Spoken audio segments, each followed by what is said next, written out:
Chères auditrices et auditeurs, comme je vous l'ai promis, nous allons toujours continuer dans le développement du concept de la révolution immobilière africaine. Aujourd'hui, nous allons aborder un point principal, c'est de savoir pourquoi la révolution immobilière africaine est-elle une innovation. Comme je l'ai dit dans la vidéo précédente, toute révolution amène vers donc un changement, vers un idéal auquel l'on prétend être meilleur que ce que on est en train de vivre actuellement.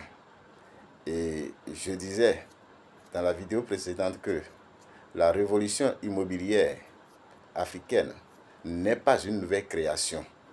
Ce n'est pas quelque chose de nouveau qui n'a jamais existé que l'on veut mettre en place. Mais la révolution immobilière africaine prend déjà ses racines dans ce qui se faisait dans l'Antiquité, où nos grands-parents, nos aïeux utilisaient les matières premières tirées donc de l'environnement africain pour pouvoir réaliser des constructions.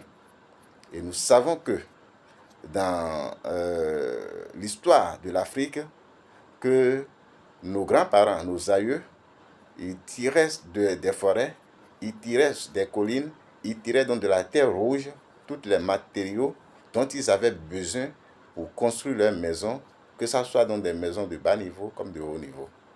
Donc la révolution immobilière africaine s'évertue en fait à pouvoir améliorer, à apporter des améliorations significatives à ces différentes matières pour pouvoir les transformer en des matériaux nécessaires, des matériaux durables, des matériaux donc de pointe qui répondent aux normes pour pouvoir réaliser donc des habitations. Donc voilà pourquoi nous disons que la révolution immobilière est une innovation. Et pour pouvoir bien comprendre ce que c'est que l'innovation, alors il faudrait apporter donc la définition de l'innovation et mieux cerner pourquoi nous disons que la révolution immobilière africaine est une innovation. L'innovation, en fait, c'est quoi? En matière d'entrepreneuriat, nous parlons donc de l'innovation lorsque une personne, par ses compétences, par ses connaissances et par son savoir-faire, apporte donc des améliorations à ce qui existait déjà. En fait, l'innovation consiste alors à améliorer l'existant pour le rendre encore meilleur, pour le rendre plus acceptable, en tenant compte des besoins et de l'évolution donc de la société. Donc voilà pourquoi la révolution immobilière africaine s'évertue en se reposant sur les ressources naturelles, les ressources qui se trouvent dans l'environnement africain, tirer donc de ces ressources, de ces matières premières pour pouvoir fabriquer les matériaux qu'on utilise au niveau donc de la construction pour réaliser des habitats conformes aux normes standards, conformes donc à l'environnement.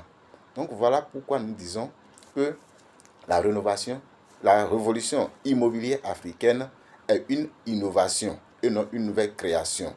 Donc, c'est que nous partons déjà de ce qui existe. Nous partons de la terre, de la latérite que nos parents utilisaient pour pouvoir transformer ces latérites en des agglos, en des matériaux solides pour pouvoir réaliser des bâtiments. Nous partons des pierres que l'on utilisait. Et ces pierres sont tirées des montagnes, sont tirées des collines et sont utilisées dans la construction pour pouvoir embellir, pour pouvoir donc rendre donc le bâtiment aux normes et conforme donc aux qualités. Donc voilà pourquoi nous disons que la révolution immobilière africaine est une innovation. Et dans une prochaine vidéo, nous allons alors chercher à savoir quelles sont les innovations que apporte la révolution immobilière africaine. Merci pour votre attention.